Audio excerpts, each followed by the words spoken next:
Hey everybody, welcome to Pop Culture Philosophers. Welcome to PCP Movie Night. I am your host, Rockin, Robbie Billups, and tonight we're continuing ActionFest with an Eddie Murphy film from 1986. It's going to be The Golden Child. We got a great gaggle of panels.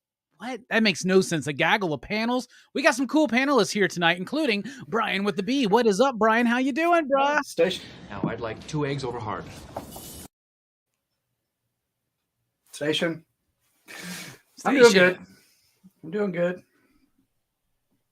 Yeah, glad to be here, man. Awesome. We also have Perry here from Perry Comics. What is up, Perry? I'm just gaggling.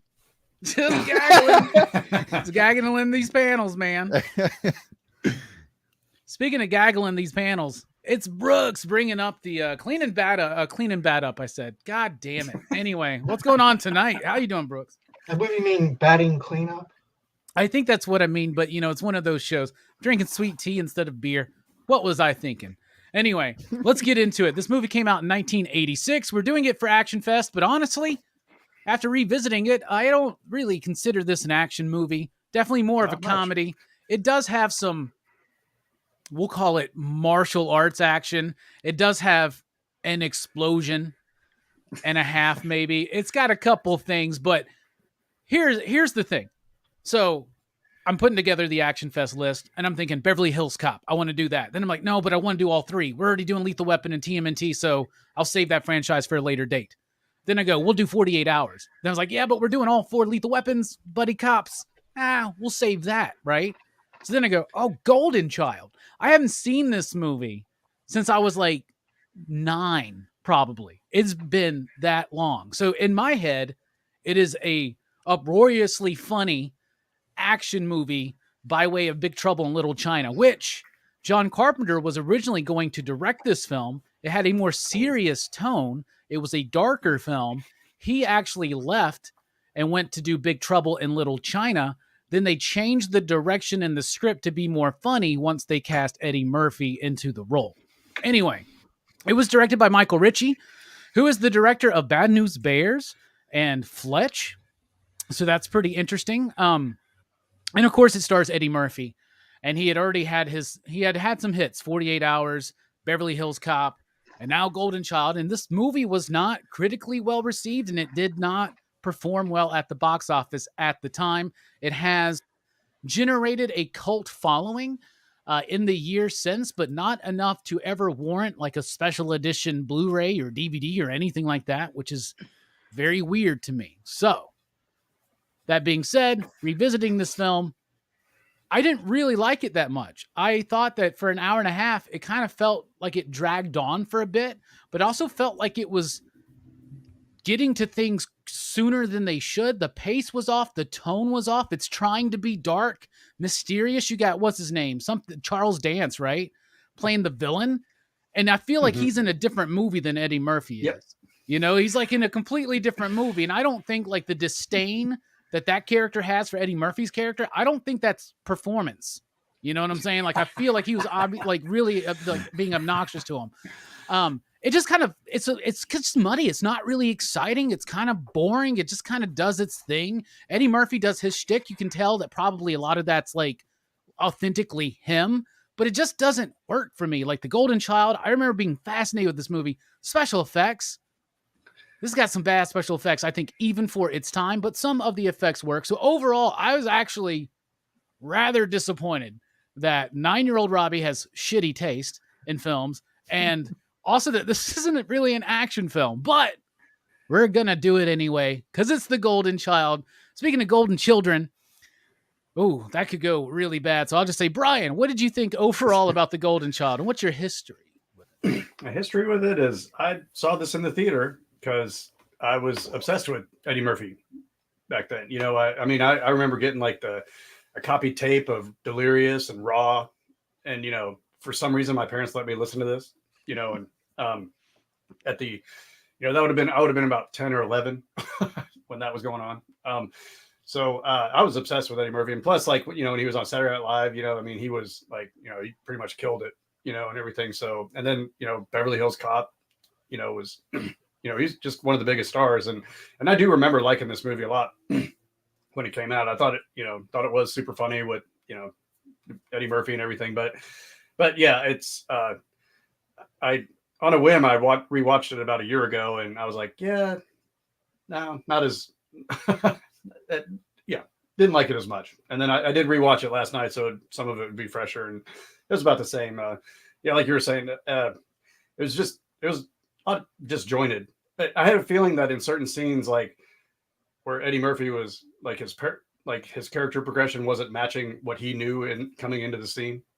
You know what I mean? It was like, yeah, he got convinced that all these things were happening, and then it's like he forgot all that in another scene, and he was just, you know what I mean? I don't know. It was just. It's one of those. It seemed like it was thrown together. It's one of those dumb tropes you see where like you have obviously just seen some magic shit happen, and then they're still like, nah, man, I don't believe you, man. Like, I don't know, man. I didn't like that aspect. I didn't buy the romance. God, the romance sucked. Like, what's her name? Contrived. Like, Jelani couldn't be here. Jelani wanted us to know that, what's her name? Charlotte Lewis? Is that her name? Yeah, Charlotte Lewis. He wanted to say, and I think it's, quote, she can get it.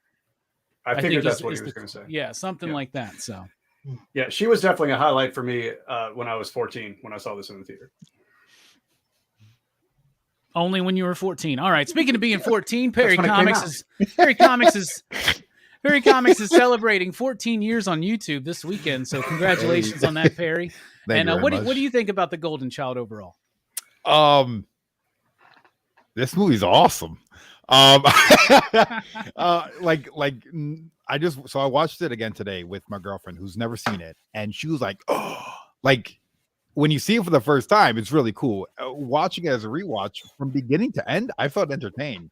I felt like there was always something happening, even like some scenes that were kind of goofy and ridiculous and didn't age well.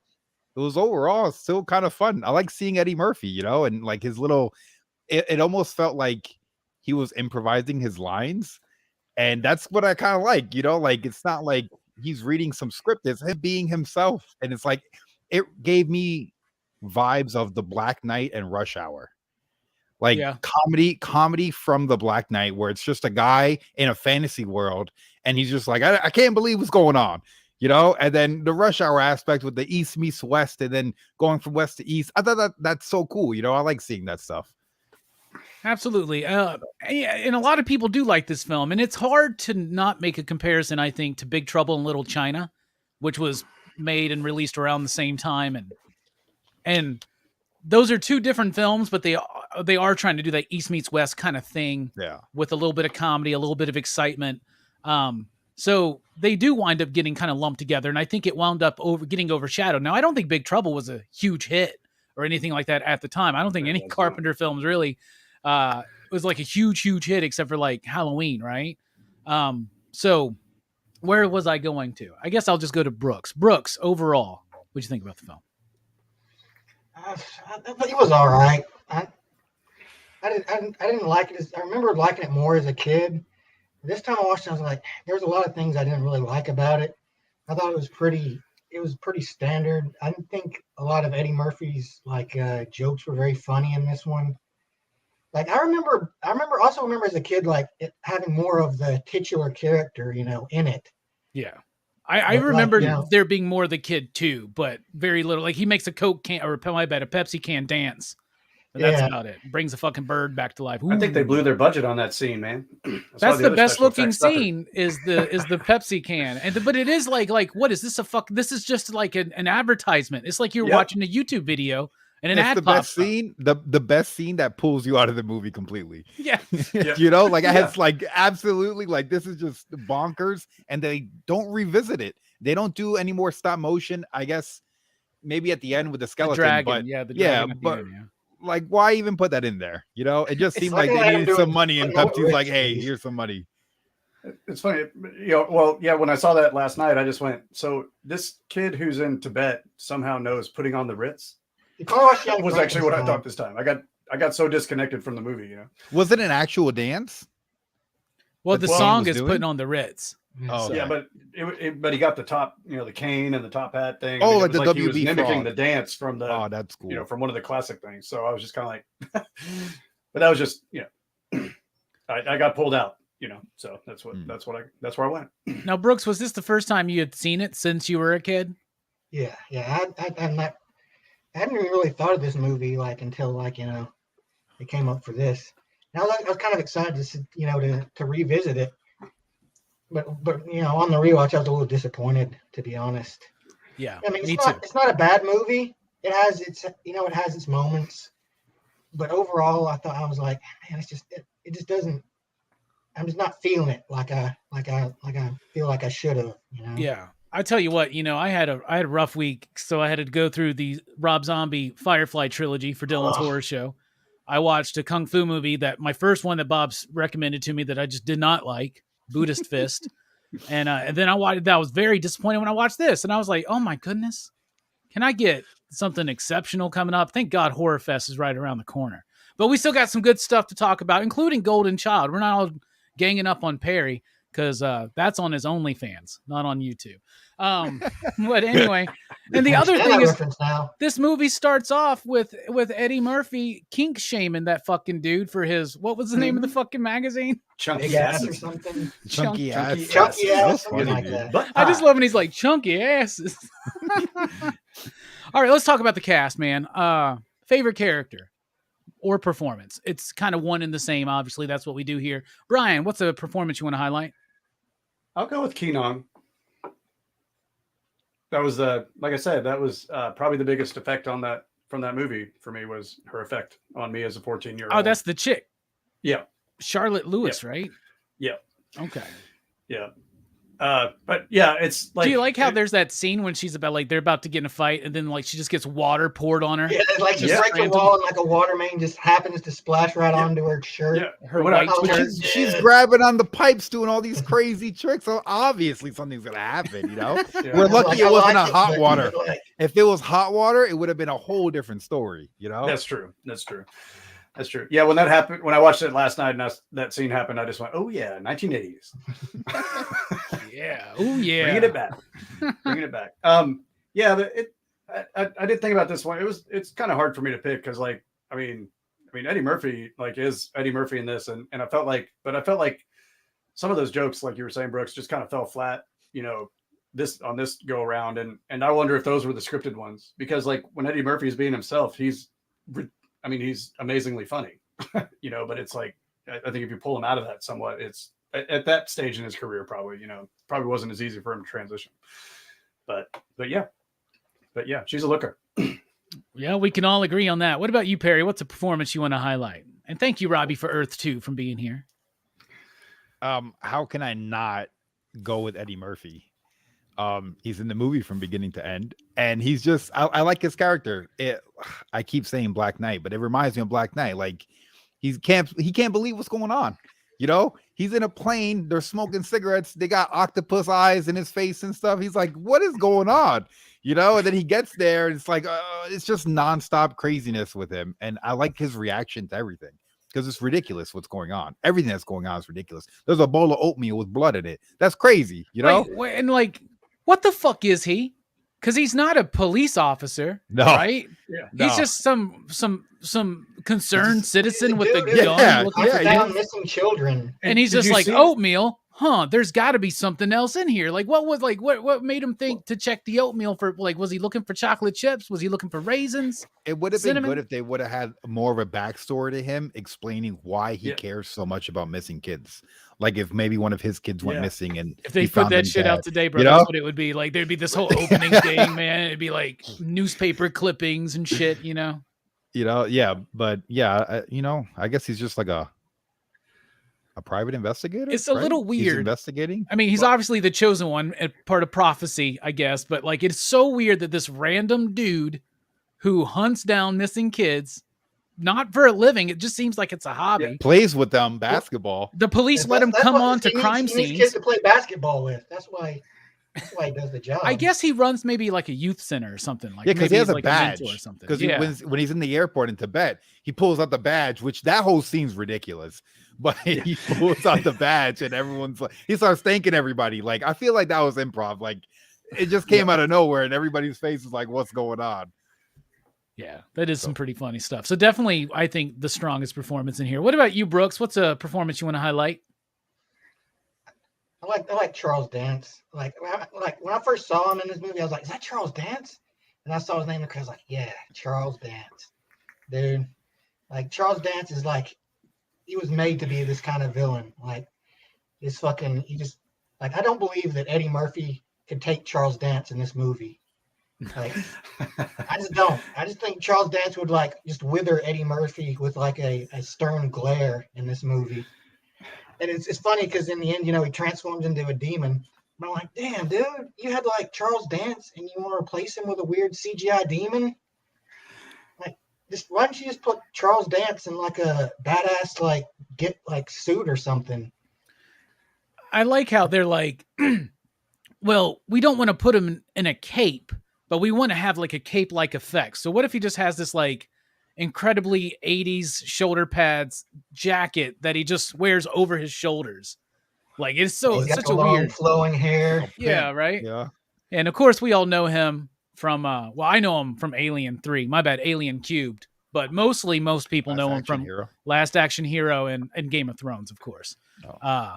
But yeah, really, man, Last Action Hero, that's one. That's a good one. That's one worthy of a revisit because I didn't really like it when I first saw it, and that's the last time I've seen it. In Last Action Hero, they're going through movies, and he just happened to come into Eddie Murphy's movie this time, Oh, man. I wish they wouldn't have taken, I wish they would have kept him as he was and not made him a demon, and they should have fought in hell. Because the way that CGI wall broke apart and the camera just turns and you see him and he's standing there, that was the best shot in the entire movie. Yeah, definitely. It looks so freaking cool. It's the best shot, and it's the best optical effect from that one of them from that era. Like it actually looks really cool the way, because usually you would see a disconnect in the way that it's panning in the background and with him, but they had that worked out so well. It's one of the only shots that's like a full screen shot. Like the whole movie's in your face. Yeah. Like everything's a close-up shot in this movie. I don't understand that at all. Yeah, I was watching Oliver's retrospective and he mentioned that makes the movie feel boxed in and it doesn't provide any kind of scale. And a movie this movie should have scale. Should have some scope to it. You know what I'm saying? That ties into my favorite character, which is it Fred Welker? Yeah, Frank Welker. Frank Welker, the voice of Dr. Claw and Megatron and others. He was the voice of the demon in that scene. Like, that shit's awesome. And if anybody was an Inspector Gadget fan, you immediately know that that's the Dr. Claw voice that he's using. I also really do like the Golden Child, J.L. Reed, which I believe that was a young woman, like a young girl, I think, who played the Golden Child. Oh. But I can't verify that for sure. But yeah, that's what I'll go with. Let's talk about the style and the structure, even some of those special effects. What do you think about it, Brian? Yeah, well, I guess we kind of already touched on it. It just as far as the story structure, it was just a little disjointed for me, and it just kind of seemed, certain things just kind of seemed thrown together. I guess it was a little disjointed, and yeah, I don't know if I was overly impressed with the special effects when they came out. I seem to remember that being something that was just like, maybe they didn't have as big a budget for or something. I don't know. I was also thinking maybe they changed their mind until they had like not enough time to actually pull off the shots and stuff. So, but yeah, that one scene you guys were describing, that one was actually pretty dope. And that, I said I didn't like it I just didn't like it as much, I'm not like, I still laughed a lot, and, had a good time, but it was, it's just different. I think it added to my disappointment because this was the movie I watched the day after I watched 3 from Hell, which is, I believe, the lowest score I've ever given on a Dylan's Horror Show. I gave it a half of a you dig. Like, ooh, that movie fucking sucks, bruh. So, it made Golden Child a little bit better, but at the same time, it wasn't the hope I was looking for. You know what I'm saying? Yeah. Speaking of the hope I'm looking for, Perry, what do you think about the style and structure of this film? Yeah, the structure felt like everything was just rushed. It felt like everything was just happening, which I kind of enjoyed. Like I enjoyed the momentum of things, but like as far as the story goes, it just felt like every scene was almost like a little bit hollow. Like there was nothing, like no meat on those bones. You know what I mean? Yeah. Yeah. The close-up shots really was throwing me off a bit. Like every shot was like they went to the biker house to go fight. Why are they doing martial arts and fighting in the house? Like go outside the house real quick. There's this giant yard, barbecue pit. Like that would have been a cool fighting scene. You know, fighting there, the family running away, barbecue tipping over, the lawn catches on fire. Like there's so much you could do there, and they're in the house fighting. It's just like it seemed a little, I don't know. It's such a stagnant scene too. I think this movie has some really bad editing, man. Like it's not paced very well. And that scene is ridiculous. And that could be, like you said, a badass scene. Cool you got scene, Rat playing on the goddamn music video. Yeah, Bobby Come Talk. on, man. Yeah. And then By the way, really weird thing for these like gnarly biker dudes to be sitting around watching Rat music videos. Were they laughing at it though? I was wondering if they were laughing at it. I don't think they're meant to be laughing. I think they're like, okay, guys, act like you're having a good time. Okay. Yeah. Could be. Yeah. So the chick is like, she knows martial arts. She's a badass, right? Which is cool seeing that. But how is it that they were able to get this golden child and there's a temple full of monks and nobody's fighting? Aren't monks supposed to be like incredible fighters? You know? Because I've been watching all these movies, right? And like, yeah, right. Like they should have just been like, yeah, there should have been some crazy fight scene, but it's just like they were like, you know, like what the heck? Yeah. Well, so the idea is this golden child. He's kind of like a Dalai Lama figure, right? Yeah. They're not Shaolin monks. Monks. What about this chick then? They just have the only fighter in the village, just not there at the time, protecting the one kid that could save the world. Can't she really fight, or does she? Temple and everybody's dead, and he's just like, can't she really fight, or does she just flip a lot? She does a lot of flips. I'm like, why did you flip? You flipped to get 10 feet. Building up momentum. You know, I don't know if it works that way, but maybe it does. I don't know. I get them panty shots, bro. What about you, Brooks? What do you think about the style and structure? It's all right for the most part. It's a pretty, basic 80s movies in a lot of way. One thing I did not like, which I mentioned earlier, was the romantic aspect of this movie, because it's like she just all of a sudden falls in love with him, and then she has a relationship with him to convince him to go with her, and I hated it. I didn't like it at all. And it shows that she's a good fighter. She has like supernatural fighting abilities, and yet she uses them one time and then she throws herself in front of him to save him, and oh, I love you. I rolled my eyes so hard, they almost got stuck in the back of my head after that scene. And I also hated as long as a ray of sunlight is on her, there's a chance that she can be brought back to life. That's some 1940s fucking shit. You're introducing mythology in the last act that's very convenient to not actually kill this chick. And I'm like, that's another thing with the fucking pacing problem. That's signifies the end of Act 2. There's 10 minutes left. Holy shit, that's a quick fucking way to wrap this movie up. And the long ass scene, it's very similar to the Indiana Jones scene, right? Was that Last Crusade where he has to go and have the leap of faith and all that kind of stuff? You get a version of that kind of thing, and it just doesn't work for me. Where it's why did he have to drink the water to stop the fire? I don't get it either. What does that signify? Magic water? I don't fucking know. And he put it together. He's how did I'm he going to drink back? this water. How'd this fucker get back? I just want to know. How'd he get back? Gotta hop. Yeah. Because all that shit the blew bridge up, exploded. right?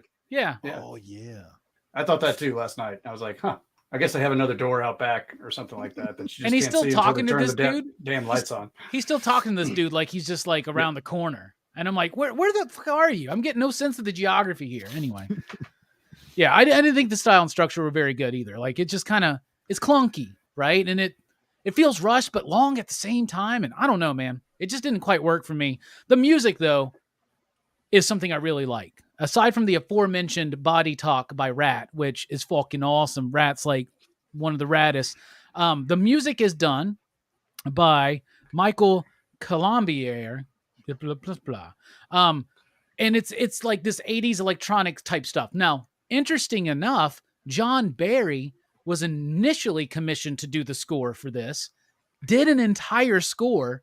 They released it on the limited edition soundtrack a while ago, and a couple of the songs are actually in the movie, but when they shifted the tone of the movie to be more comedic, the John Barry stuff didn't work, so they wanted something more vibrant, more contemporary, and that's why you get those like 80s electronic kind of vibes in this movie. It starts strong with the music, and I really, really like the score. It's probably one of my favorite things. And I do love me some Rat, but some gnarled out fucking hardcore bikers wouldn't just be sitting around by the, like, I don't know. That's sometimes it's funny when you get like Hollywood's, like some studio producers or somebody's idea of what a biker gang party is going to be like, or a youth party is going to be like, and you get like, or what it's like if you're smoking weed, and all of a sudden someone's like, I want to kill people and shit, like watching Reefer Madness. I see. I don't know, that's kind of getting that. You're trying to kill me. Play it faster. Play faster. Anyway, what did you think about the music, Brian? Well, I didn't care for the opening song. Thought it was kind of lame, but the score though I did like.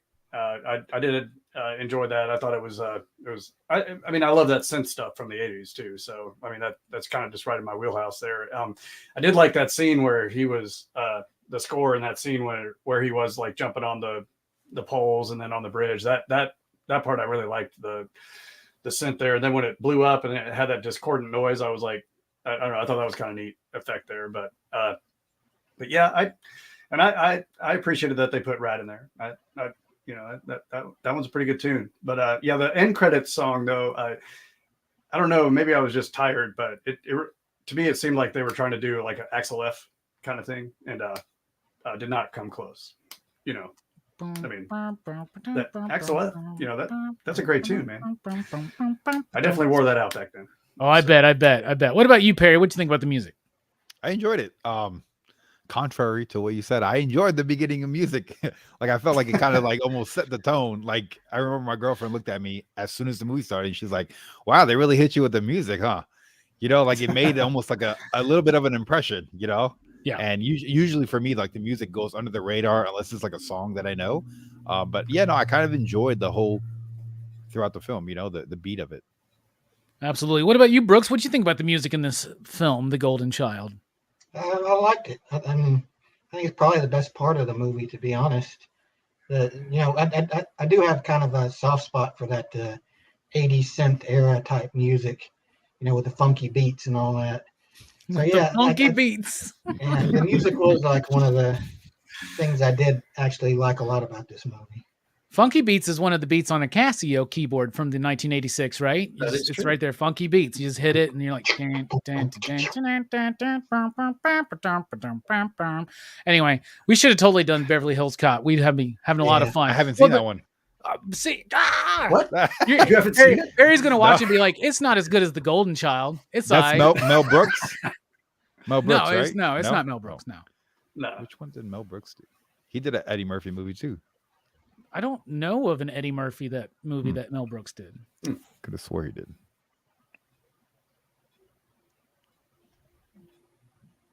All right. So anyway, I was gonna say. Oh, and the other thing is, worst special effect in the movie is the Snake Woman.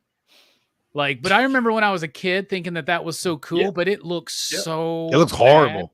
It looks so bad, and they only held that shot for like a half a second too. They're like, this looks bad, bro. It's ILM doing the special effects, but I think they like outsourced that shit to somebody. They were like, hey kid, give us a Snake Woman. It's just a weird kind of bit too, man. Like there's so much potential here that could have been developed and I love how he talks to her. He talks to her like, what are you gonna do? Smoking cigarettes, watching soap operas? You gotta get out. All right, man. The theme. What's the movie about? What's the theme of this movie? What's it speaking to you, Brian? I think the theme is that any problem that the world's facing, a smart, capable American can fix it. Okay. I'm joking. Oh, okay. I don't know. I'm not sure what kind of themes could really pull from it. I mean, I guess the basic story is a kind of, you know, just a basic, you know, adventure story and everything like that. So I don't know. It was hard to pull one out for this. Maybe that's one of the problems. What is the arc for our main character? Getting laid?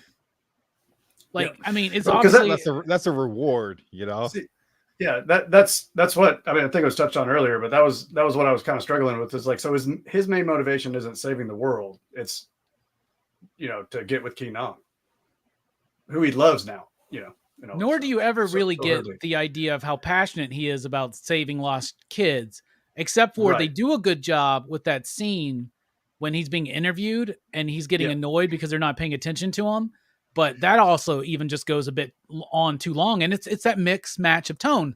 Are you trying to make a statement about human trafficking and children and like, are you? Because you're not. You don't do that. Like, there is no arc for this character in this movie. I can't find one. Like, I don't know what it is. Is it to learn to love? Because nothing says that he doesn't know how to love. Do you get what I'm saying? Yeah. Like, there's nothing. I don't see the hill he climbs in this fucking movie. I mean, it's just a hero's journey for the sake of it, for the fuck of it. I don't know. Yeah. I don't know, man. What about you, Perry? What's this movie speaking to you? Okay, so I'm gonna go back to the interview scene because I feel like that is the entire movie. That in a world where nobody gives a damn about anybody else at all, like they wouldn't give him the time of day to say two little sentences about a missing kid. That even in a world where everybody is just in their own thing, doesn't care about no one else, that there's still one person out there who's willing to put it all out there to do the right thing. And even if you have to fly from Tibet all the way to Los Angeles to find that individual, you'll find that individual and they will help you. So it's kind of like a glimmer of hope, like no matter what you're going through, there's someone out there that could help. I really do like that. I actually really like that point, especially like there is someone out there that you can fly thousands of miles to find who will help you after like a weekend of like twisting his arm, doing magic tricks in front of him, and then flashing maybe a little bit of skin, doing a wet t-shirt contest or something. So took a little bit of struggle there, but no, I get the point. There's potential here. I just don't, It doesn't fully realize it. Now, obviously, I think this movie wasn't trying to have an exceptional point. Maybe the original script did, but they were just like, Eddie Murphy's funny. Eddie, you do your thing. We're not even going to write dialogue for you. Just do your shit. Everybody's going to buy a ticket. They're going to love it. And this actually started kind of like a bad trend for him. If you look at the movies that he was releasing after this, like Harlem Nights, Another 48 Hours, Boomerang, they weren't necessarily successful movies, and it kind of led this downward trend until Nutty Professor kind of popped him back up, right? But then what did he do after that? Another one of these.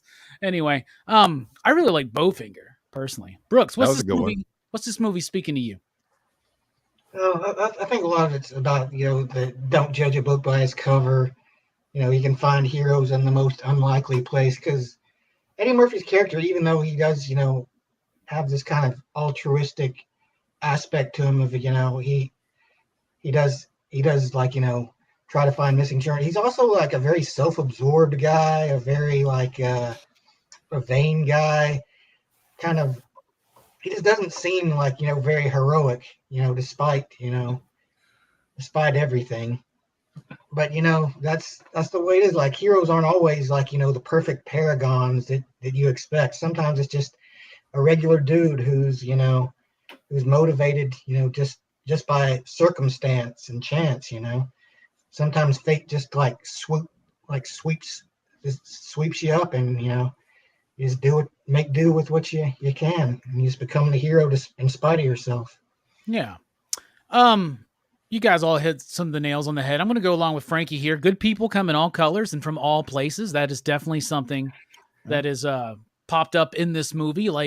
And Perry, you were saying that nobody cares, but you can find someone who cares. But what's cool is that that's going on. If I had to try to pull the arc, you are closer to it, I think, than anybody else, but we're all kind of on there. Well, not Brian didn't even have one, but the idea being like, nobody gave a shit about his cause. And then when he gets approached with the cause, he does refuse the call, right? This is your typical Campbell shit, right? So he does refuse that call, and kind of is this self-absorbed, like Brooks was saying, figure who is now acting like the people that don't give a shit about his cause. And then they could have had that arc actually work a little bit more. The connection between those characters don't quite work for me, but there's that. And then it's just also good versus evil, because you got demons and all kinds of shit. And so there you go. We never get to see the devil.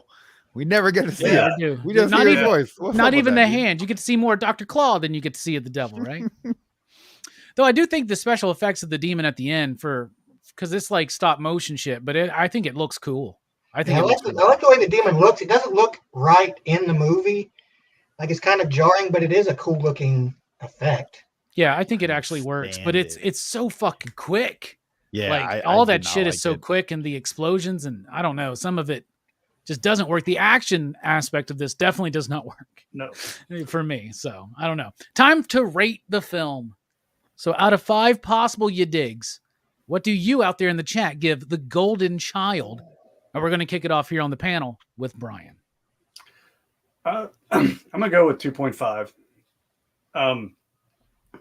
When I was 14, I probably would have been, in the 4.5 range. But like I said, I did on the rewatch. It definitely my memory of it was different, and so I was slightly disappointed. But I still had a good time, and there were several Eddie Murphy moments that that I was laughing pretty hard. And like when he was singing on the plane, trying to sing along to that sitar music, that killed me. I remember that just flooring me when I was 14, and that shit did kind of crack me up. I was like, how obnoxious can you fucking be, bro? And then like the other, so much of it's weird and tropey. Yeah. Like they're all eating this like Klingon food basically, and he's like what the fuck? Like what? No, they're eating whole ass fucking octopuses and shit. I don't know, man. Yeah, octopi. My bad. But no, I was definitely glad to do the show because like I was glad to revisit it. It's always good to revisit that stuff. Well, I love it because you said last year you revisited it and you're like, nah. Then you're like, oh, y'all doing Golden Child? Sure. let's do it. Yeah. I love it. What about you, Perry? Oh, yeah. Don't we all? This movie is a bit over hard, I think. Perry, what do you think out of 5 possible you digs? What do you think? Well, so I watched this as a kid with my dad. I've seen this as a teenager. I've seen it as a young adult. I've seen it as a 29-year-old. And I've liked it every single time. I'm going to go with a solid 4 because I think it has rewatchability. I think when my kids get a little older, I'll probably put it on and make them watch it too, just for the hell of it. Yeah, it's just one of those movies that I just enjoy. Like I enjoy Eddie Murphy. I like his presence. Someone said Pluto Nash. Everybody hates Pluto Nash. I love Pluto Nash. Like I like his movies. I think I just enjoy his character. My girlfriend was saying when we were watching the movie, she's like, wow, now I know why you like this, because your personality is kind of like his. Like the way he's talking, like his swag, the way he delivers things. I kind of act like that a little bit in real life. So it's kind of like it feels almost like a connection with the character in a way. Yeah. You got to get you one of those hats now, Perry. I would totally rock that. Yeah, you would. I'd love to see it. Brooks, what about you? Out of 5 possible you digs, what do you give The Golden Child? I'd give this one a 3. I think it's all right. I'd be willing to give it another chance, but I just wasn't feeling it much this time. Like I was a little let down, I think, because I remembered liking this movie so much as a kid, and it just didn't resonate with me this time, I guess. Yeah. But I mean, it's still pretty entertaining. It was still a pretty fun ride. So. Hell yeah. The ever popular Shitting on Legacy said, this was a tough night to crack. Eddie Murphy was pretty beloved at this point. I did what I could with the film, Beverly Hills Cop 3 and Pluto Nash. That at the end of the day, dude's got charisma. I really like Beverly Hills Cop 3. That's the one at the theme park, right? That's the one with where he does the fake money, where he prints "Kiss My Ass" on it. I think, isn't it? I don't know. I think it is. I love what's his name, Bronson Pinchot or whatever his name is, Balky from Perfect Strangers. Saturday. Anyway, we definitely need to be doing Beverly Hills Cop next year. First announcement for ActionFest 2023. Beverly Hills Cop, all 3 films reviewed. Boom. Yeah. For me, I'm going to go right along with Brooks and say, or actually right along with Brian and say 2.5. 2.5 for me. I was let down. I was disappointed. I remembered liking this a lot more. Of course, I was a kid. I was younger than 14. I was like I said, 8 or 9. Last time I saw this movie, and I used to watch it a lot. We were talking on the EXP show earlier, and I think John had mentioned that he thought it was like on HBO or something like all the damn time. And I ever remember seeing it on TV all the damn time. And just kind of let me down a little bit. Just kind of didn't reach anything noteworthy as far as story goes. Eddie Murphy's performance was fine, but I've seen him be funnier in other roles, including as Axel Foley. So I don't know. It's all right for me. So 2.5 from me and from Brian, a 4 from Perry, a 3 from Brooke for a PCP average of 3.169 dudes. Yeah. Y'all are supposed to act like that's the most amazing thing. Yeah. How did it do that? How does math work like that all the time? I know. Not all the time. Sometimes I throw y'all off. Two Gun Pedro says after the rewatch, 2.5 you digs. Obi says 3, but only now because it has nostalgia status. Everybody has been doing the I have the knife bit. That was funny too. One of my favorites back in the day says Azor's Tiger. I was in love with the leading lady on here. I mean, oh, come on, bro. Who couldn't? Right? Oh, and by the way, I think this might move it up to a 3.20169.8. But Jelani did say, I want to get his quote exact here. Jelani says 3.5 and Charlotte Lewis can get it. And then I was like, damn, bruh. Hated that he had to drop out. He goes, sorry, dude, but Charlotte Lewis can still get it. So there you go. So that's his contribution. And we agree. So, yeah, there you go. Oh, that I was going to say, before we conclude, how cool was the dream sequence? Nobody brought it up. My man woke up. He sees a freaking white horse walk behind him. Yep. His girl's tied up with toilet paper. Like, it's a crazy. Got the monkey dude. Like, it was a crazy scene. It is a weird, and it's like, so what the fuck are those people? Like, it's like, are they half demons or something? So that there's that, and I don't know, man. Like the dream sequence, the white horse. I'm expecting Sherry Moon to show up in Halloween 2 by Rob Zombie. Like, I don't know. It's a weird bit, man. Where he branded the knife into his arm. Yep. Yeah. Well, apparently cool. That must be where the real meaning of this movie lies, is somehow packed into the subconscious of the main character. Yeah. Dream sequence, yeah. This is some David Lynch type shit, right? Yeah, that's what it is. All right. Well, thus concludes our review of The Golden Child. Join us next week when we'll be talking about the winner of the PCP Army ActionFest 2022 movie poll, True Lies. James Cameron film. We'll be talking about that next week here on PCP Movie Night as ActionFest continues to explode through our brains. And then Saturday, be sure to join us for Dylan's horror show. We're talking about Stephen King's The Night Flyer. Oh, that's a cool thumbnail. The plane, but it's a bat underneath. How cool is that? Yeah, that is cool. It's Mike made that. It's from the I think the DVD cover. And then True Lies next week. And then be sure to join us on Friday at 7 p.m. Central Time. We're doing the best comics of the month stream. We missed June, so we're doing June and July. It'll be me, Chris from Chaos and Comics, Damien from Sleepy Reader 666, and the second best comic reviewer on OnlyFans, Nick from Comic Culture. So it's going to be a really cool, fun show. Brian, thank you for being here. Any final thoughts, my man? Yeah. Thanks for having me on. Now I'd like 2 eggs over hard. It's never going to get old, is it? Yeah. Thanks for having me. Perry. Everybody needs to check out Perry Comics. He's one of the feature channel here on the PCP homepage.